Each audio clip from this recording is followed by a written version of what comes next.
A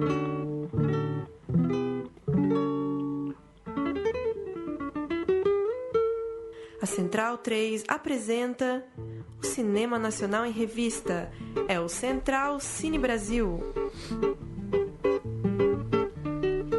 Muito boa noite, boa tarde, bom dia, amigo ouvinte da Rádio Central 3. Eu sou o Lucas Borges, apresentando mais uma vez o Central Cine Brasil, falando de cinema brasileiro na nossa Rádio Central 3. Comigo mais uma vez, Murilo Costa.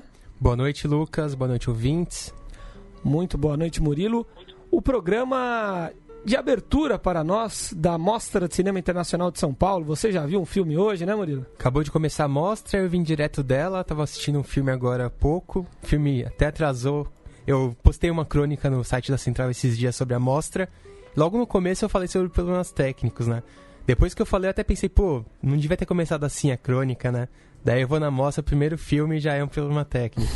Acontece, a mostra é assim, faz parte. Faz parte, e entrevistaremos hoje os primeiros diretores de um filme selecionado para a mostra desse ano. Vamos falar com Giovanna Giovannini e Rodrigo Becker, diretores do documentário Um Dia para a Suzana. Olá, Giovanna e Rodrigo, muito obrigado por nos atender e parabéns pelo filme. Olá, boa noite, obrigada. Tudo bem, boa noite. Queria agradecer aí, gente, pelo convite. Imagina, nós que agradecemos. Vocês fizeram um documentário sobre uma atleta que era uma atleta de alta performance, né? Disputou Ironman, triatlons, né? Extremamente exaustivos, e contraiu uma doença raríssima, uma doença degenerativa. Eu queria começar perguntando para vocês por que, dentre tantas histórias de superação, histórias marcantes, vocês escolheram justamente a história da Suzana para esse que é o primeiro longa-metragem de vocês, né, que estão na Mostra Internacional de São Paulo, justamente na competição Novos Diretores. Exatamente. A pergunta é muito boa, assim, porque realmente é uma coisa bem profunda, assim, pra gente.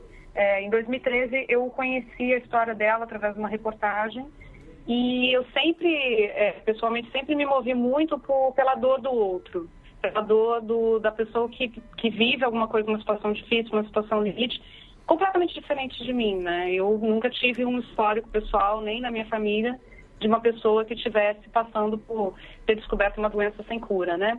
Então, eu sempre tive essa vontade de interagir com essa pessoa e de contar essa história e de entender como que a cabeça e as emoções dessa pessoa funcionam, né?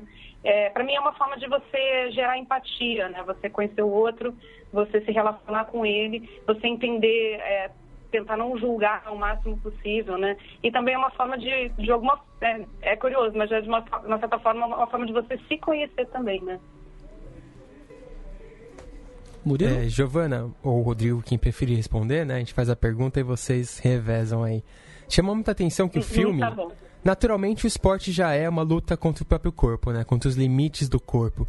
E nesse caso específico, por conta da doença que a protagonista tem, essa luta, digamos que ela é dobrada, né? Porque normalmente no esporte, se você luta para diminuir o seu tempo, para melhorar a sua performance, e ela, a cada vez que quanto mais ela se esforça, menos ela consegue atingir, né? Porque a doença está lutando pelo lado contrário, né? Eu queria que vocês comentassem um pouco sobre como foi acompanhar isso de perto, né? Porque imagino que deva ter sido um sofrimento muito grande para ela enfrentar isso, né? Ver os índices ali caindo pouco a pouco, quanto mais ela se esforçava, parece que piora o desempenho, né? Por conta da luta contra a doença.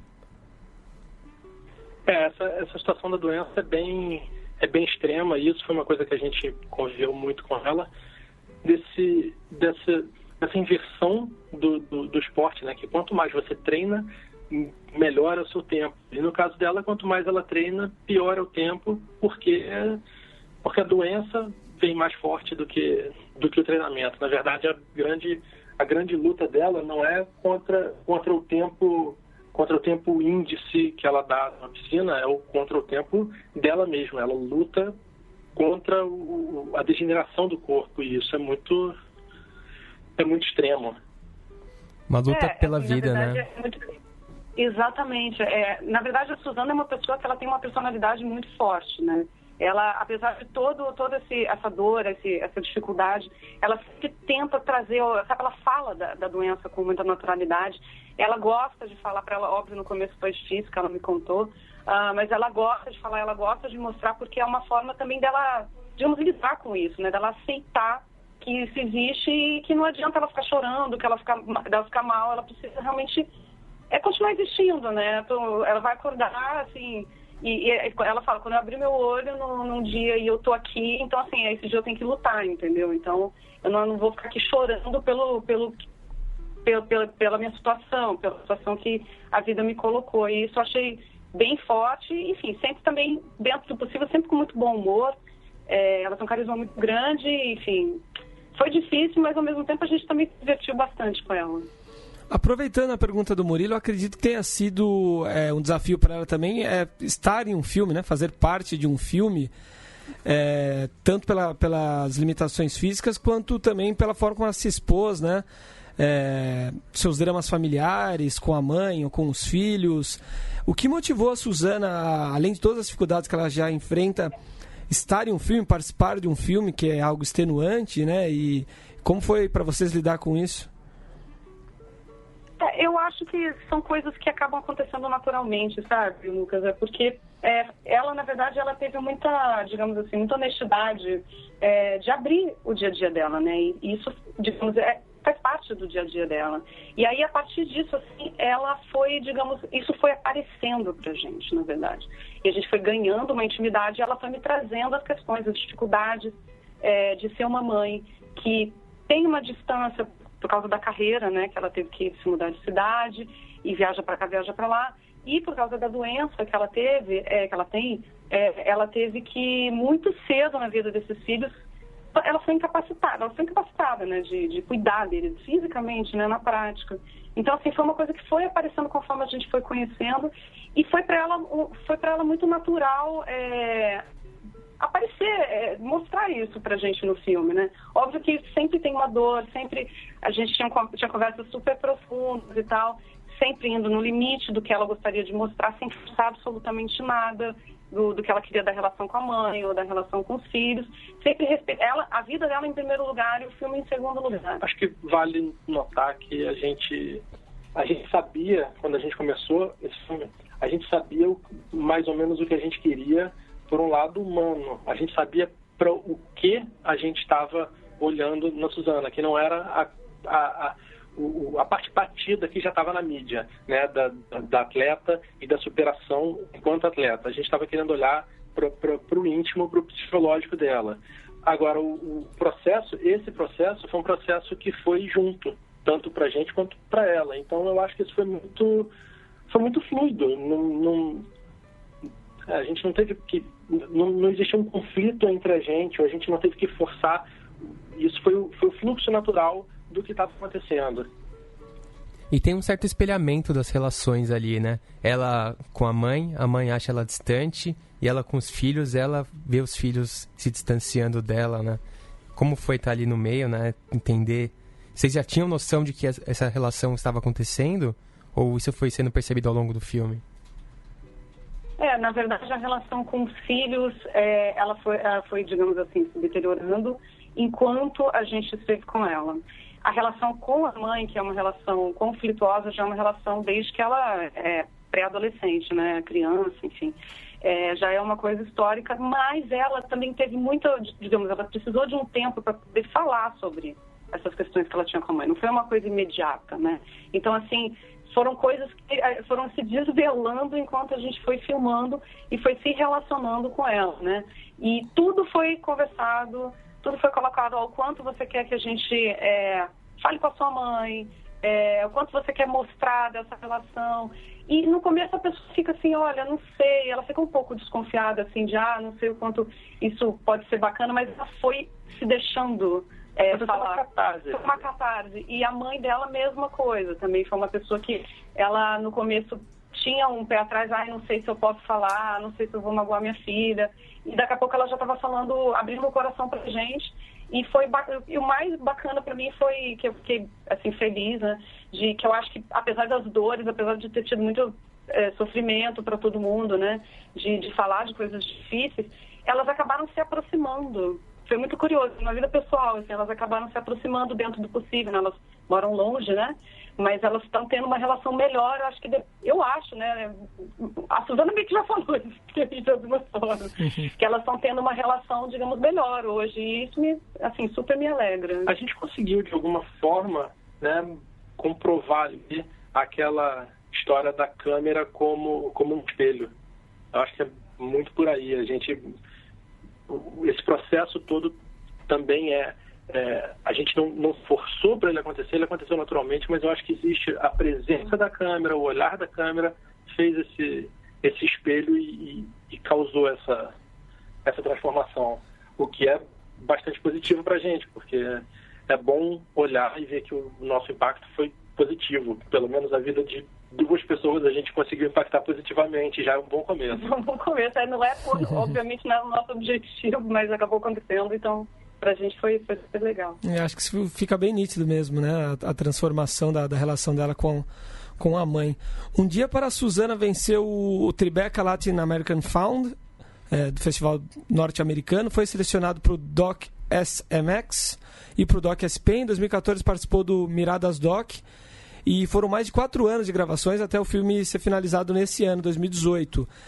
Nesse intervalo, vocês acompanharam a Suzana, na verdade, no início do processo, no meio, né, 2016, na Olimpíada do Rio, né? Que, enfim, a gente não vai entrar em detalhes aqui para quem não viu o filme, mas é um momento muito marcante desse documentário. Eu queria saber, dúvidas técnicas, até curiosidades, como foi o acesso a essas imagens da Olimpíada, como o COI, Comitê Olímpico Internacional, recebeu vocês? A gente sabe que é um evento bastante fechado, enfim, como foi esse relacionamento com os Jogos Olímpicos para ter as imagens do filme?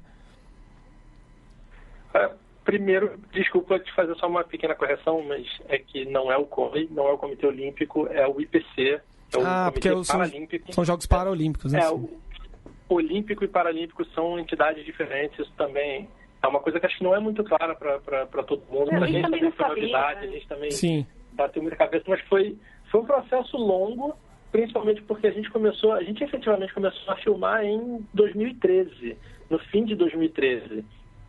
E a gente sabia qual era o nosso objetivo, né? A gente tinha esse cronograma, que a meta dela era disputar os Jogos Paralímpicos. Então, desde o começo, a gente foi buscando aproximação com o comitê, e é realmente muito difícil, é muito burocrático, e a gente estava numa situação muito, muito guerrilheira, né? Porque a gente a produção, basicamente, de jeito nenhum que eu quero menosprezar todas as várias pessoas que ajudaram a gente.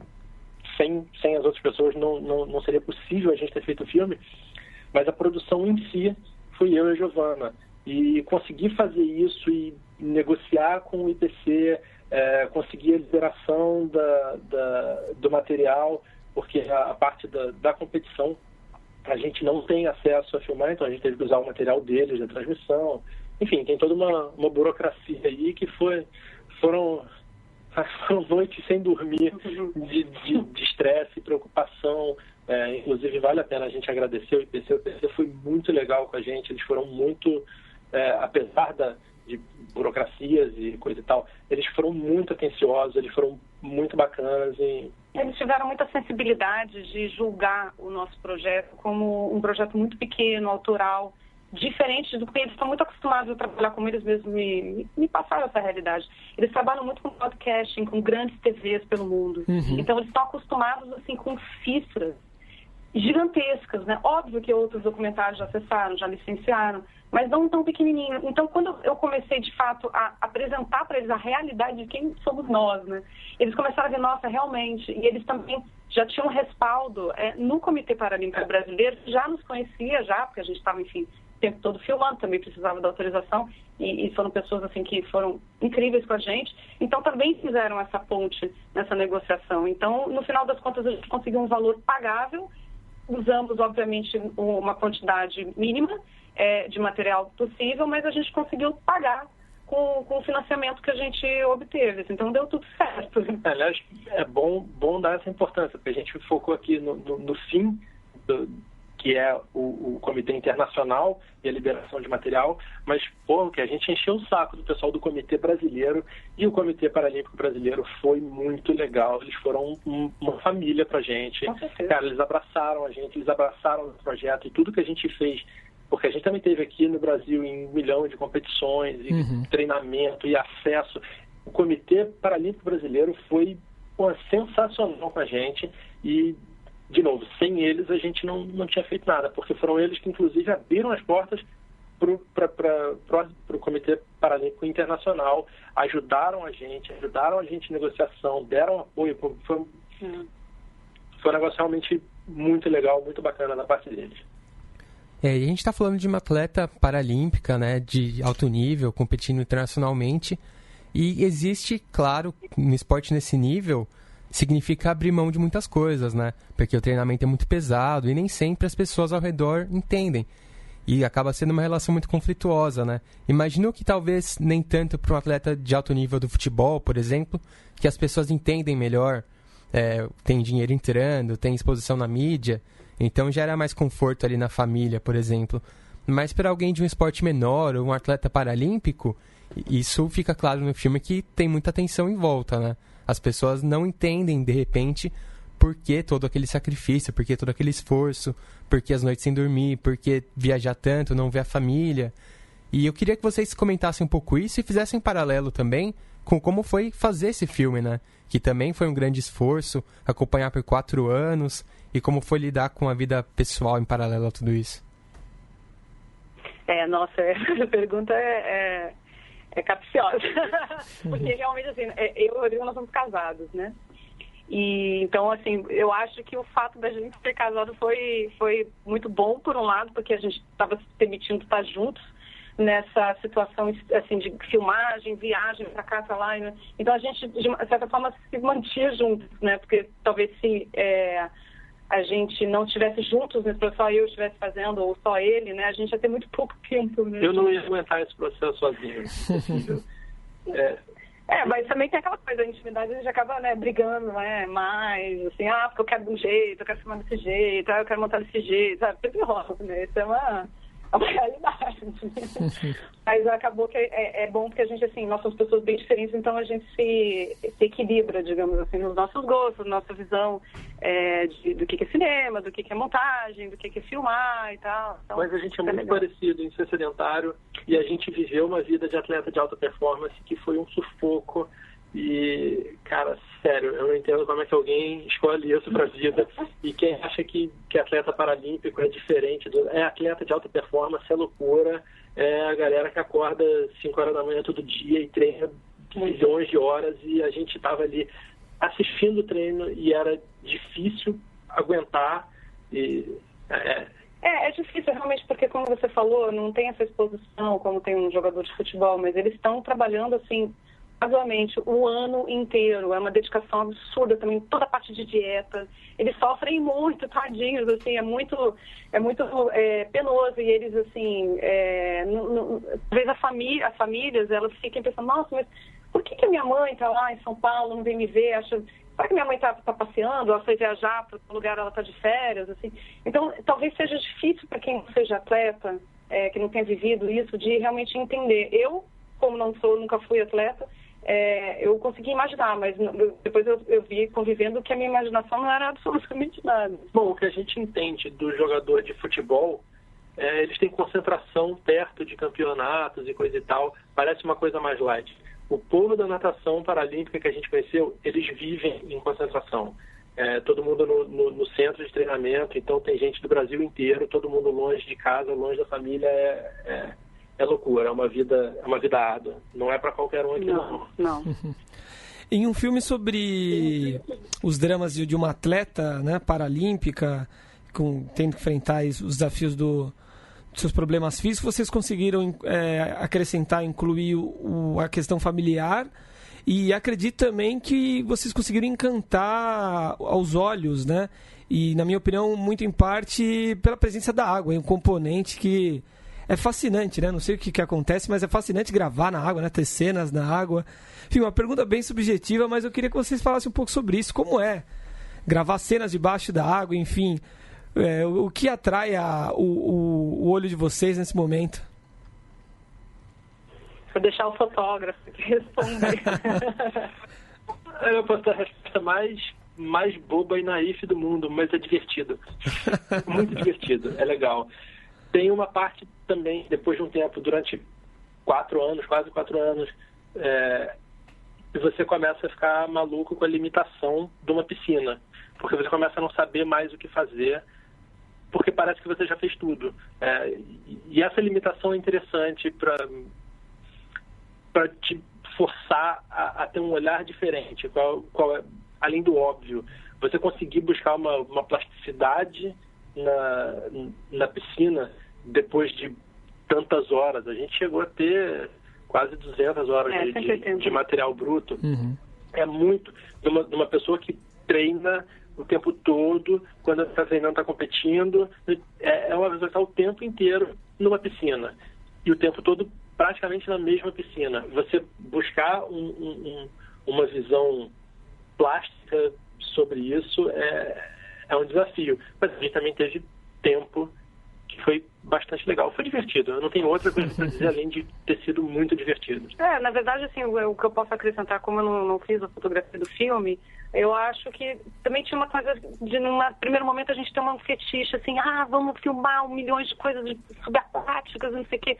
E aí você começa, num primeiro momento, a querer fazer isso tudo, e aí você vê, não, na verdade eu tenho limitações porque essas pessoas estão treinando, entendeu? Elas não estão aqui fazendo uma cena para mim, né? Elas estão treinando, e a vida delas é óbvio que a gente fez situações específicas com ela, mas a gente não pode interferir, né, no treinamento deles. Então a gente não pode ficar toda hora, vai, volta, faz, pula de novo, tem um pouco de limitação, não é para fazer isso sempre. E depois a gente também ficou pensando o quanto isso de fato acrescenta na narrativa do filme, o quanto isso vai me ajudar a contar a história. E aí a gente, o pessoal vai ver o filme, vai poder talvez ver, não sei, perceber isso, que a gente criou meio que um padrão assim de como a gente mostra esse treino. Uhum. Né, a gente não faz um tratamento, digamos, tanto fetiche, assim, digamos assim, 500 câmeras, não sei o quê. A gente fez uma coisa, digamos, mais, simples, porém mostrando mais o que a Suzana de fato está tendo ali dificuldade para respirar e tal, e menos de fazer um showcase, digamos assim, de ângulos para lá e para cá, embaixo d'água, enfim. Mas a gente experimentou bastante até chegar no filme pronto como ficou, e realmente é legal. A água é um componente interessante. E o resultado ficou incrível, ficou muito bom, um esforço aí, né, muito grande, vocês se dividindo em diferentes tarefas, né, do filme, que vai ser exibido pela primeira vez na mostra ou já foi exibido anteriormente? Não, é a estreia mundial no sábado agora, vai ser agora na mostra. Legal. Sábado, então, 21h45 no Espaço Itaú do Frei Caneca. Vai haver exibição também no dia seguinte, né, domingo, no Instituto Moreira Salles, Avenida Paulista, às 14 horas. E uma última sessão no dia 30/10, uma terça-feira, no Cinearte Petrobras, correto? Exatamente, é isso aí. Bacana, muito Lembrando que sábado... Sim. Desculpa, sábado a Suzana vai estar lá. Vai ter um bate-papo depois da exibição. Quem quiser conhecer a Suzana, ela vai estar lá. Bacana. E vocês também presentes? A gente vai estar também. Maravilha, imperdível então, nesse sábado lá no Frei Caneca, e para quem não puder ir nesse sábado, no dia seguinte no Moreira Salles e no dia 30/10 no Cinearte Petrobras. Muito obrigado, Giovanni e Rodrigo, parabéns novamente pelo filme e uma boa carreira aí com Um Dia para a Suzana. Poxa, eu que agradeço aí pelo convite, gente. Sucesso para vocês também. Obrigado pelo espaço. Valeu, gente. Obrigado. Um abração. Um abraço. Tá aí, começamos a nossa jornada de entrevistas de filmes da mostra com uma bela estreia, né, dos dois jovens diretores, hein? E um filme que se passa ali na minha cidade natal, São Caetano. Tem isso, onde né? ela treina. Também tem isso. Belo filme, tá aí, já passamos o serviço, né? Filme que está na competição Novos Diretores, o Paulo Silva Júnior, que agora está no interior de Minas Gerais, nesse momento, passou os mais de 70 filmes da Mostra Brasil no nosso programa passado. Agora eu vou falar rapidinho aqui dos brasileiros que compõem a competição Novos Diretores, a gente tem Azougue Nazaré, filme do Thiago Melo, pernambucano, Um Dia para a Suzana já citamos, temos Sócrates, ficção do Alex Morato, tem Humberto Mauro, documentário do André de Mauro, temos também... Isso aí parece ser bem interessante. Humberto Mauro é um cara que foi muito pioneiro aqui no Brasil e é pouco falado até, mas um cineasta, falado só entre cinéfilos. Sim, próprio cineasta. Temos Gilda Brasileiro contra o Esquecimento, documentário de Roberto Manhães Reis e Viola Scheurer. Que mais? Temos Cravos, do Marcos Del Fiol. Temos Chuva é Cantoria na Aldeia dos Mortos, de João Salavisa e René Nader Messora. Temos mais filmes. Temos também Meio Irmão, da Eliana Coster. Tem Deslembro, da Flávia Castro. Acho que são esses os filmes brasileiros, então, que estão na competição Novos Diretores, além dos nacionais da Mostra Brasil. Também temos esses filmes aqui na Novos Diretores. Eu falei do filme Ensaio? Não falei do filme Ensaio, né? Da Maria Flor também está presente. E na mostra principal, os filmes de diretores já mais experientes, né, não as revelações. A gente tem alguns nomes grandes aí, como o Jorge Furtado, por exemplo, que vem com um filme novo.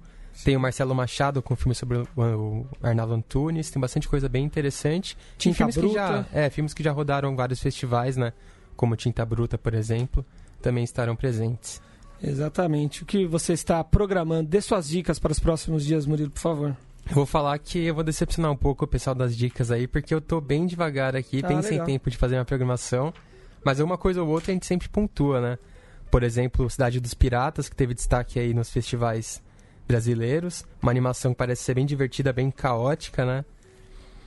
Que mais? O filme que eu já falei, do Jorge Furtado, que ele sempre é relevante, né? Um cara muito diferenciado no cinema brasileiro. Com um filme que traz justamente uma temática atual aí um drama que eu acho que todo mundo deve estar enfrentando hoje em dia, que é os conflitos familiares por causa de política, né? Sim, ele ainda ambientou isso nas manifestações de 2013, né? Jogou ali no meio. Então é bem interessante. É uma peça que ele transpôs para um cenário mais atual, que acho que era da época da ditadura original. Sim. Então, bem interessante para esse momento que a gente está vivendo. Olha, no domingo eu vou ver Bando, um filme primeira aventura aí do Lázaro Ramos na direção, junto com o Thiago Gomes. Um documentário que retrata a trajetória do Bando de Teatro Olodum, lá de Salvador.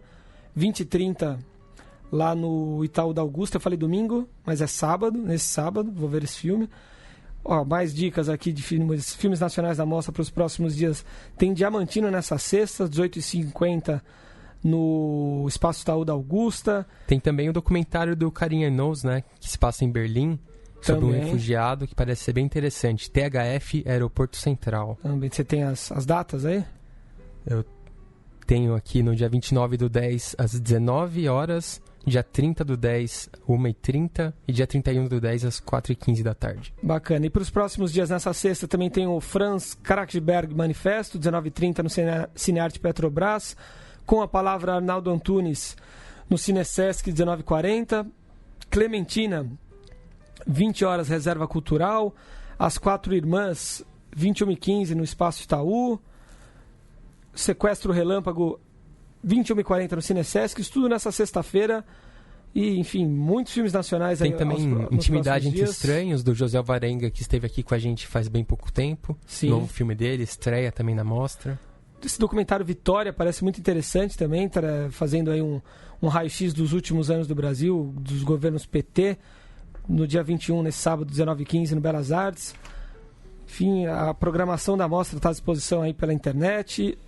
Não faltam opções. E eu vou recomendar um filme que não é brasileiro, vai fugir um pouquinho aqui do nosso foco, mas tem tudo a ver com o que o Brasil está passando, né? O primeiro filme que eu vi na mostra, estava lá, vim direto para cá, é Minha Vida na Alemanha de Hitler. É um documentário que entrevista várias pessoas que viveram aquele período, né? Bem o comecinho mesmo, e as imagens de arquivo impressionantes, muito material de arquivo, é tudo em off, não tem uma entrevista com o rosto, e tudo coberto com material de arquivo. E é, assim, assustador, porque tem muitos paralelos com o que a gente está vivendo hoje. Muita coisa. Interessante. Eu vou dar 2 dicas aqui também de filmes argentinos. Júlia Raposa, que está na mostra Novos Diretores, e o Mochila de Chumbo. O Júlia e a Raposa da Inês Maria Barrionuevo, e Mochila de Chumbo, do Dario Mascambrone. 2 filmes parecem bem interessantes, acho que vale assistir. E seguindo a sua temática mais social, Trabalhos Ocasionais de uma Escrava, que está na mostra, comemora os 200 anos de Karl Marx. Boa dica aí para os próximos dias. Além dos filmes da mostra, seguem aí... se você falou do argentino, sim, então também vou fazer uma recomendação. Faça. Que é o filme novo do Pablo Trapero, que é La Quietud. Eu acho o Pablo Trapero talvez o maior cineasta da atualidade aí da América Latina. Acho ele um cara fenomenal. Ele tá sempre na mostra, todos os filmes dele passaram por aqui, mas não é um cara que chegou, digamos, no mainstream tão grande. Então vale a pena ver e ver na mostra, porque depois pode demorar para chegar nos cinemas. Bacana. E além dos filmes que estão na mostra, o circuito comercial segue toda. Nessa quinta-feira estreiam A Última Abolição, documentário da Alice Gomes, bastante interessante, sobre a história dos africanos no Brasil, desde da abolição da escravatura, enfim, bastante urgente o tema. E o Legalize Já, de Johnny Araújo e Gustavo Bonafé, a história do Marcelo D2, do seu companheiro no início do Planet Hemp. 2 filmes que estreiam nessa quinta. O filme Legalize Já, o trailer já está passando aí nos cinemas, antes de muitos filmes, e é bem interessante, bem legal, parece que vai chamar bastante atenção. É isso aí, semana que vem estamos de volta para falar novamente da mostra e de cinema nacional. E vamos ver, a gente vai trazer mais umas dicas aí de filmes já conferidos, né? Não aquela dica de acho que é bom, esse é bom, eu garanto. Isso aí, vamos ver se a gente assiste o Diamantino daqui a pouco para a gente poder falar para o público. Então até mais, senão a gente vai perder a sessão. Um abraço!